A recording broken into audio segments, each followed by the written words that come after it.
From Fox 8 Sports, this is the Overtime Podcast. From the brand new, beautiful Fox 8 studios, this is the Fox 8 Overtime Podcast. I'm your host, Sean Fazende, riding shotgun as he does each and every podcast. This is Andre Johnson. Jr. Do not forget the Jr. It's very important to remember the JR at the end of the name. Before we get into today's content, be sure to like, share, rate, and review. If you're watching us on YouTube, hit that subscribe button. Get the bell notification for what? When we drop that fire content. And also, hello to the Gulf Coast Sports and Entertainment Network. Glad you have found us here. It is Monday in the city of New Orleans. An interesting week up ahead, a huge week up ahead for the New Orleans Saints. But since the last time we spoke, Andre, a couple notable things have happened, most notably. We had a jailbreak, and funny story, Thursday night or into Friday morning when that happened, I had to work late Thursday night. I didn't leave here till about midnight. Then I found out later that they ran across the interstate, the ones that got out, and I was leaving work. So fortunately, I just missed the prisoners that were able to get out of the jail there, but I missed them by about an hour. But that would have been a dicey situation if I was driving out, because as you know, some of y'all may not know, the prison is almost directly across the interstate from Fox 8. So that was a iffy situation. Close. Yes, I know. I didn't realize how close we were until I saw them crossing, the video of them crossing the interstate onto our side of the interstate. But other than that, it was a pretty good weekend, feeling pretty good. How you feeling today? Feeling good. You know, it's been a long day. You know, I was doing a little Loyola baseball earlier today. Shout out to the Wolfpack going to their first NAIA World Series in program history. And you were over, at the golf course talking to some New Orleans Saints. Yes. I was at the annual Saints Hall of Fame golf tournament out there in Kenner, Chateau Estates. They do it every year. They do a pretty good job of getting everybody together. A lot of Saints represented today. I don't know how many players were out there, but Mickey Loomis was out there. Kellen Moore was out there. Some participants in the golf tournament, obviously, some sponsors out there. So it's always a pretty good event, and it's a big week because it's golf today and it's football tomorrow because on-field work, OTA start tomorrow. And I wanted to start with this because I was out there, and you never know what you're going to expect out of these. We actually got some pretty good interviews with Kellen Moore, Spencer Rattler, and Mickey Loomis. We'll get to some of that in just a second. But I was finally able, this is rare this happens because normally by now I would have had an opportunity to do so, but I was finally able to chat with Kellen Moore off camera. It was about a 15-minute conversation. The group he was in, he wasn't doing any driving. He was doing more pitch and putt type on the golf courses with the teams that they had. But I finally got a chance to talk with him off camera. Normally by this point, I would have gone to NFL owners meetings, and we didn't go this year. And there's a big sort of event that they do over there where, media people, coaches, front office, GMs, whatever, NFL owners can all kind of hang out in a social setting. But didn't get a chance to do that. And given the fact that he's a brand new coach, I don't know him that well. So I was finally able to catch up with him for, like I said, about 10, 15 minutes, off camera, relaxed setting. And he came across so much better in that environment. He was cool, he was relaxed, he was easygoing. We chatted about neighborhoods in the city to live in. We chatted about the West Coast, kids going and enrolling in schools. We got kids around the same age. Just put off a really, really good vibe. And I wanted to share that with y'all because all that we've really seen is the buttoned up, don't say too much press conference version of Kellen Moore. But I thought he put off a very good vibe, very quarterback vibe. I keep telling y'all this. There's a quarterback energy. You just kind of know it when you feel it. And it's the type of vibe where he's very comfortable in his own skin. And like I said, up until today, all we really got was those really quick worded answers to the press conferences where it's been pretty clear. He's trying not to say the wrong thing. Let's be honest, Andre. He's trying not to say the wrong thing. But now, after having that conversation, why do I bring that up? Well, I bring it up because he's a young coach, kind of looks young too, so it's not like he's a young coach that maybe look a little old. No, he looks like the youngest coach in the NFL, which I think he currently is right now. So there can be some, okay, is this guy going to be able to command the room? But after that conversation I had with him today, I could see behind closed doors how he can connect with his teammate or with his players, his fellow coaches.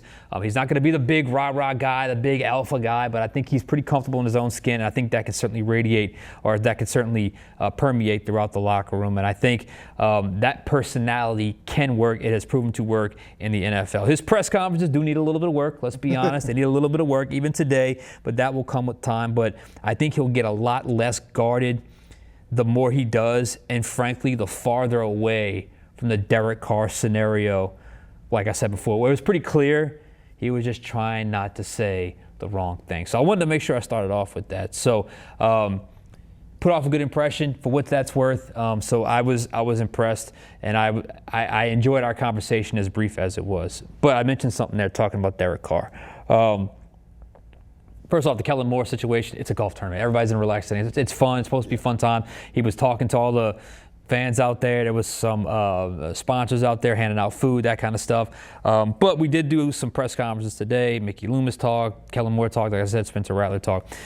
But speaking of Derek Carr, Mickey Loomis spoke for the first time to us since Derek Carr retired. Per usual, he was fairly brief. Initially said, when he was asked early in the press conference, that he said all he was going to say about that. Then a few questions later, he got another one, and he answered with this. Yeah, well, look, he was injured. So we've had, I've been around a long time, so there's not many things that I haven't seen. You have injuries that come up and things that you may not think are that serious at one time that end up becoming serious. So from that aspect, I would say it's not rare, but it doesn't happen very often. And so listen, you get curveballs in this game all the time, and this is one that we have to deal with. All right. So that's Mickey. I'll just say this. The Carr situation is done. We've exhausted that topic for weeks from all possible angles. It's done. It's been done for about, a couple of weeks now.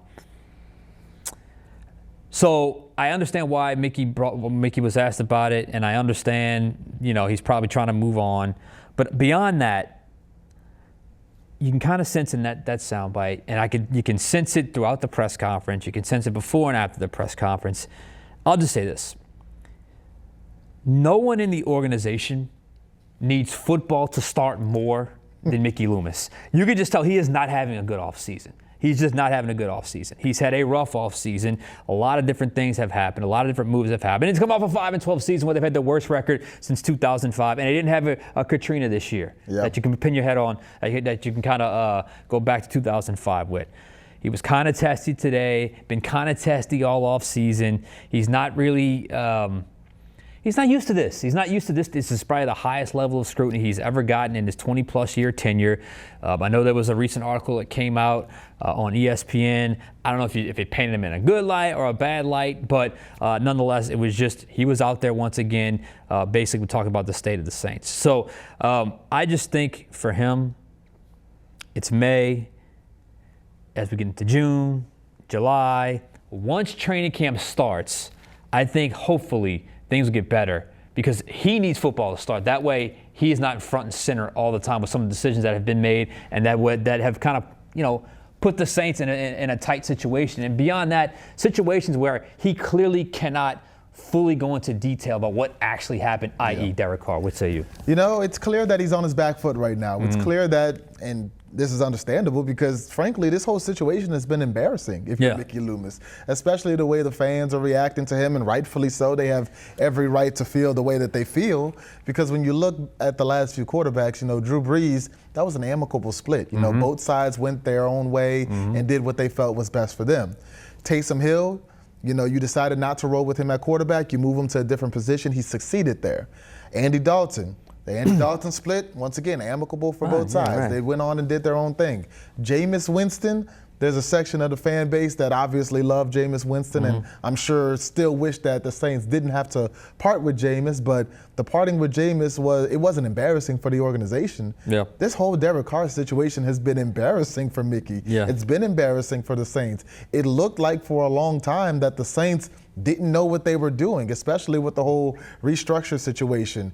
Nobody knowing what was going on, the monetary things and all of that. It's almost like he kind of got bailed out by Derek Carr retiring because that's probably the only close to clean end that you would have had to that situation. So I think right now Mickey Loomis is embarrassed. And I think you're right. He can't wait for football to start to give people something else to talk about other than, you know, his decisions and the Derek Carr situation and the financial mess and all of that stuff. Yeah, I've covered Mickey a long time. The last few times we've spoken to him, he just feels it's like the pressure is real, and he feels it, and the scrutiny, and he feels it, and you can just tell. I don't ever recall this type of call it demeanor, whatever you want to call it. I think things have shifted just in terms of the fan base's relationship. Maybe, I don't know, I guess he seems to be in pretty good standing with the organization, but things have certainly felt like they've shifted a little bit, and I just think that he's come across a little sharp-tongued, like a little sharper now, like he's a little more, not sharper, but a little more like I said, testy. So I just think it's a situation where the only way it gets better is if football starts and teams start winning, and hopefully that can happen so everyone, you know, can, I guess, get back to normal, but I don't know if that's ever going to happen. All right, so I know we're late with this, but I want to get started. We're going to go officially with the big picture right now, because there was a lot of discussion today about once we got past some of the stuff about adding a veteran quarterback to the mix, and that's why we wanted to go with the big picture today. Right, you know, I mean, we know right now the Saints have not only the youngest quarterback room in the league, but maybe one of the youngest and least experienced quarterback rooms of all time. And, you know, you mentioned your conversation with Kellen Moore. Once Kellen Moore kind of got into the press conference setting, he also talked about, you know, what he's looking forward to and why having such a young quarterback room isn't that big of a deal. In Dallas, we had a young roster, young quarterback room the whole time. I think LA was really young. Easton Stick was our backup. In Philly, obviously, it was Jalen, but it was Kenny and Tanner. And so we've had a few, you know, Andy Dalton was our backup in Dallas one year. And so certainly there's times where if the opportunity presents itself, you feel like it's a really good fit, we'd love to do it. But, you know, we feel like we got some good guys here. They can, you know, certainly mentor each other at the same time going through this process. I feel like our quarterback room has some experience there in the sense that myself, Doug Nussmeier, Scott Tolzien, we've all, you know, been around this for a while from a player's and a coach's perspective, and Scott Lenahan, been a coordinator and a head coach in this league for a long time. So, you know, we do feel like we got a good room there, but obviously we're always looking to upgrade our roster as we go, and so, you know, it may happen. All right, Sean, you heard it. Clearly, Kellen Moore is saying he's confident in the Saints' young quarterback room. But should the Saints be this confident in a quarterback room that has a combined total of 0 wins and not a lot of NFL experience? Yeah, so I thought that was interesting because you heard it from Kellen. Mickey was asked about it as well. And we talked to Spencer Rattler. You know, he wasn't asked directly that, obviously, but you can kind of sense from his comments as well. First off, I have to disagree a little bit with the head coach in terms of his comparisons to the previous young quarterback rooms he has coached, because age and experience are two completely different things. Yes, he's had young quarterback rooms in the past, but nothing like this. Right. Absolutely nothing like this. In Dallas, okay, I just went back and looked. In Dallas, in 3 of the 4 years he was there, he had Dak Prescott and Cooper Rush. But by the time he got there, Dak may have been 26, but he had already been starting for 4 seasons, so he had plenty of wins, plenty of starts under his belt. In LA, yes, he had Justin Herbert, who I think was 25 or 26 years old. Age-wise, that's pretty comparable to the Saints, and he had Easton Stick, 2 young guys, yes, but by the time Moore got there, Justin Herbert was on his 4th year. There was even talk about him being a possible MVP candidate at that point when he got there. They were talking about a lot of big things when it came to Kellen Moore and Justin Herbert kind of getting together there. It didn't work out, obviously, with Brandon Staley. Then in Philly, yes, Jalen Hurts had been there. Yes, he's young, but yes, he had been there for 5 years. Plus, Kenny Pickett started games, and Tanner McKee even started a game, if I'm not mistaken, last year. He's got into the game last year. So while those previous rooms may have been young, they're not nearly as inexperienced as New Orleans Saints' current quarterback room. With the Saints, they have 0 wins. We've already discussed this. We've had 0 wins. But even more importantly than the 0 wins, they have 7 starts between the 3 of them, or 4 of them now. 7 starts between the 4 of them. That's it. Now, you can compare the ages and say, yeah, I've had a 26-year-old before, I've had a 27-year-old before, I've had a 24-year-old before, whatever the ages are. But now go back and add up the collective starts of the 7 with the Saints on this column, and then go add up each year with Dallas and then LA and then with Philly, and then you'll see obviously there is a huge disparity. Here is where I think, or here is how I think this goes ultimately, Andre. I think right now they're saying all the right things. They are trying to instill confidence in all of these young quarterbacks. Give them a chance to come in, compete, gain some confidence, but more importantly, get a lot of reps. This is the time for those young guys to get a lot of reps. So they're holding off on saying that they absolutely have to bring in a veteran quarterback, because guess what? They don't absolutely have to bring in a veteran quarterback right now. And honestly, they don't need to right now.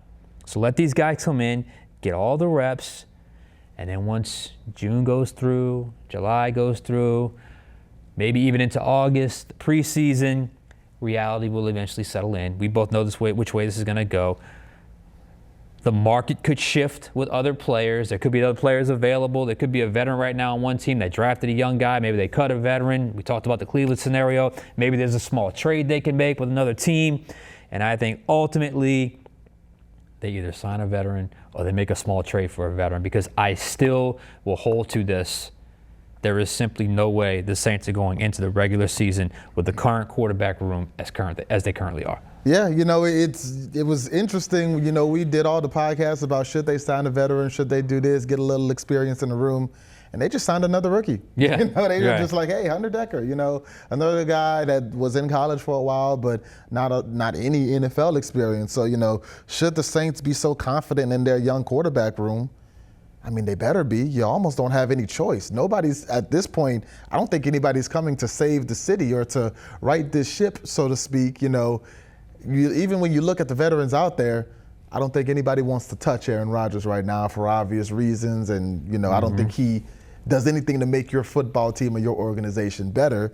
And then you look at some of the other names that we've picked out, Carson Wentz. Yeah, Carson Wentz, Bridgewater. Teddy Bridgewater. Even if you bring these guys in, these aren't guys who are going to start. These are guys who can maybe help your younger quarterbacks along. But it seems like the Saints, and Kellen Moore spoke about it in the soundbite that we picked, it seems like they're really leaning into the fact that the veteran quarterbacks are the ones on the coaching staff. That really made sense. The Kellen Moores of the world, who was an NFL quarterback. It's Scott Tolzien, it's Doug Nussmeier. It's the guys that are going to be working with these guys every day, and it's an interesting dynamic that it really is. Maybe I hope we can get some guests on here eventually and some players that can talk about it. But obviously, having a former player as a coach and having a vet, to me, that's two different things. I agree. Yeah. A coach is that's your boss in a work setting.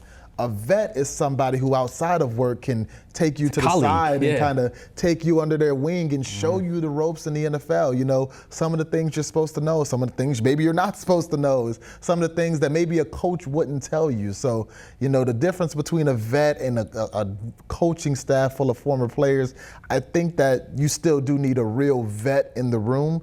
But it seems like the Saints don't necessarily feel that way. The coaching staff is leaning on their experience, and if that's the case, I mean, I hope they feel confident in their young room. Well, I think it's easy to be confident in May, because they haven't played anything yet. Then they haven't even done an OTA work yet, a single OTA practice. Then they'll get a feeling about it, and then, as always, what happens?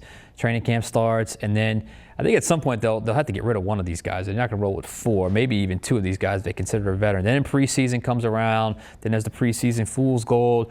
So ultimately, I think eventually they will come to the realization they're probably going to need a veteran in the room. But and this is really kind of, we'll tie it in with this, because it kind of comes full circle, because I am of the opinion, especially when you listen to Mickey Loomis earlier about Derek Carr, forget the tone for a sec. What he actually said was sometimes these things happen. You got to deal with curveballs, that sort of thing. So they clearly had plans for Derek Carr to get there. Had they known Derek Carr was going to retire or not be available, then I think they would have signed a veteran much earlier when a much better pool of candidates were available, like a Cooper Rush, like a Gardner Minshew. I think they would have absolutely done that, plus drafted a guy like Tyler Shuck, and still obviously had, Jake Hayner and Spencer Rattler on the roster. So it all kind of gets tied in, and it all kind of goes with the flow, or the lack of flow of the offseason, where things just been out of place pretty much all offseason. Yeah, I mean, the Saints are reeling to a degree because, nobody can tell me, because there's no way this is the truth, that when the season ended in January